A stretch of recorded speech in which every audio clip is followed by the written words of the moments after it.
আমাদের এক ব্যবসার ওয়েবসাইট হ্যাক হয়েছে এবং কাস্টমার ডাটাও লিক হয়েছে।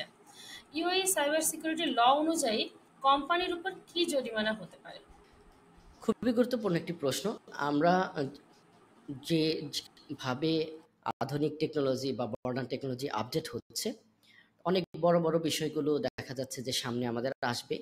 সেক্ষেত্রে সাইবার এবং সাইবার সিকিউরিটির বিষয়গুলো, রেগুলেশনসগুলো অত্যন্ত গুরুত্বপূর্ণ রূপ ধারণ করছে।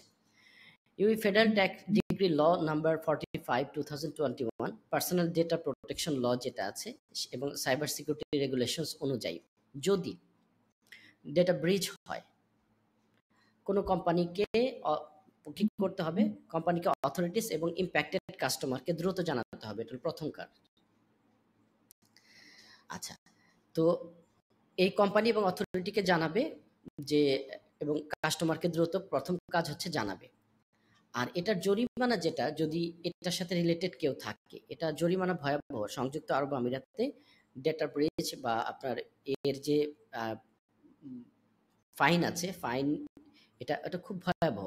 50,000 দিরহাম থেকে 5 মিলিয়ন দিরহাম পর্যন্ত হতে পারে। তো দ্যাটস ওয়াই আমরা যারা সবাই আছি, প্রথমত নিজেদেরকে সেফগার্ডটা খুব স্ট্রং রাখবো।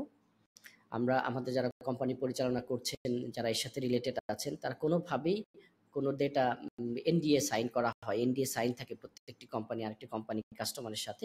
তো আমরা এগুলোকে খুব যত্ন সহকারে গুরুত্ব সহকারে মেনটেন করার চেষ্টা করব।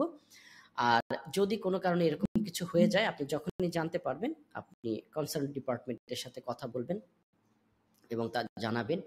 এই দেশেও সাইবার সিকিউরিটি ল আছে, যেমন সাইবার সিকিউরিটির জন্য আলাদা ইউনিট আছে যারা এই বিষয়গুলোকে টেক কেয়ার করেন। সেখানে শরণাপন্ন হবেন, শরণাপন্ন হয়ে তাদেরকে জানাবেন এবং আপনি প্রুফ রাখবেন যে এটা আপনার হয়েছে, ডেটা ব্রিচ হয়েছে। এটার সাথে সাথে আপনাদেরকে বলবো, আপনারা ইন্টারনেট এবং যেটা অনলাইনে যে সমস্ত বিষয়গুলো আছে সেগুলো অবশ্যই যত্ন সহকারে রাখবেন। প্রতি 3 মাস পর পর আপনারা পাসওয়ার্ড চেঞ্জ করবেন, পাসওয়ার্ডের মধ্যে 2 ফ্যাক্টর সেটিংসগুলো রাখবেন, যাতে কোনো কিছু হলে আপনারা নোটিফিকেশনটা পেয়ে যান। এবং অবশ্যই এই সমস্ত বিষয়গুলোতে যারা প্রাজ্ঞ, তাদের সাথে আপনারা কনসালটেশনে এবং তাদের আপনার অ্যাটাচমেন্টে থাকবেন। আশা করি এই ধরনের জটিলতা থেকে আমরা দূরে থাকতে পারবো। আধুনিক বিশ্ব যতই আধুনিকায়ন হচ্ছে, এই সমস্ত থ্রেট এবং রিস্কটা বেড়ে যাচ্ছে। আমরা সবসময়ই মনে রাখতে হবে যে যে কোনো প্রিকশনটা এটা ব্যক্তি পর্যায় থেকে শুরু হয়, তারপর আস্তে আস্তে সমাজ এবং কোম্পানির প্রত্যেকটি। তো যারা অর্গানাইজেশনে কাজ করেন বা ব্যক্তিগতভাবে কাজ করেন, প্রত্যেককেই এই রুলস রেগুলেশনস যেমন জানতে হবে এবং এটার প্রিভেন্টিভ মেজারমেন্ট কি কি নিতে হয়, কিভাবে করতে হয়, সে বিষয়গুলো নিয়েও আপনার কিন্তু খুব ভালো জানা থাকতে হবে।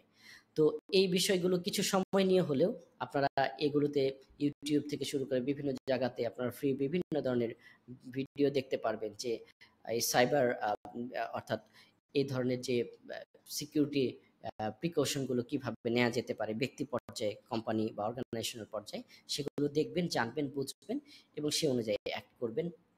এই অনুরোধ আপনাদের প্রতি থাকলো। ধন্যবাদ।